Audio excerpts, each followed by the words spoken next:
One point I want to make about reopening, not just in this state, but all across this nation. There's a conversation that is going on about reopening that we are not necessarily explicit about, but which is very important. There's a question that is being debated right under the surface, and the decisions we make on reopening are really profound decisions. And the fundamental question, which we're not articulating, is how much is a human life worth? How much do we think a human life is worth? There's a cost of staying closed, no doubt. Economic cost, personal cost. There's also a cost of reopening quickly. Either option has a cost. You stay closed, there's a cost. You reopen quickly, and there's a cost. The faster we reopen, the lower the economic cost, but the higher the human cost, because the more lives lost. That, my friends, is the decision we are really making. What is that balance? What is that trade-off? Because it is very real. If you now look at the projection models of how many lives will be lost, you'll notice they changed recently. Why did they change? And they went up dramatically. Why? Because now they're factoring in the reopening plans and the reopening schedules that states are announcing. The federal government's estimate, FEMA, has increased from 25,000 to 200,000 the number of daily cases by June. Think about that increase.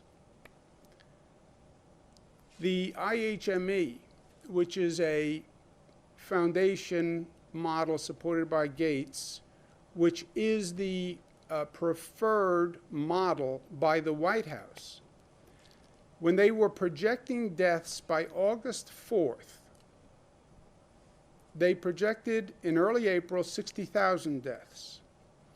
They projected mid-April 60,300 deaths, actually a little lower.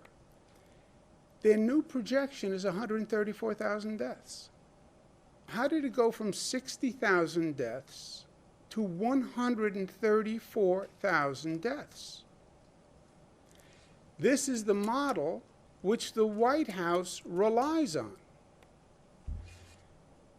When the director of the institute was asked why those revisions happened, the director said rising mobility in most U.S. states, as well as the easing of social distancing measures expected in 31 states by May 11th, indicating that growing contacts among people will promote transmission of the coronavirus. That's a very nice way of saying when you accelerate the reopening, you will have more people coming in contact with other people. You're relaxing social distancing. The more people in contact with other people, the higher the infection rate of the spread of the virus. The more people who get infected, the more people die. We know that. And that's why the projection models are going up. There's a cost of staying closed. There's also a cost of reopening quickly. That is the hard truth that we are all dealing with. And let's be honest about it. And let's be open about it. And let's not camouflage the actual terms of the discussion that we're having. And the question comes back to, how much is a human life worth? You see that projection model go from 25 to 200,000 cases from FEMA. You see the number of deaths go from 60,000 to 134,000. How much is a human life worth? That's the real discussion that no one is admitting openly or freely, but we should. To me, I say cost of a human life is priceless, period. Our reopening plan doesn't have a trade-off. Our reopening plan says you monitor the data, you monitor the transmission rate, you monitor the hospitalization rate, you monitor the death rate. If it goes up, you have a quote-unquote circuit breaker. You stop. You close the valve on reopening. But it is a conversation that we should have openly. Hard conversation, painful conversation, controversial conversation, yes, all of the above. But it's also the right conversation, because those are the decisions we're making. Also, last point, each of us must do our part. Talk about government, government, government. Yeah, government has a lot to do. I understand that fully. Citizens also have a role to play. You know who's going to keep yourself? You're going to keep yourself safe. You know who's going to keep your family safe? You're going to keep your family safe. And you know who's going to keep each other safe? Each one of us keeps the other safe. Every person has a responsibility here, social responsibility. And that's what wearing a mask is all about. Just wear a mask. It's the smart thing to do. It's also the right thing to do, right thing to do. In all this complexity, there is still a right thing.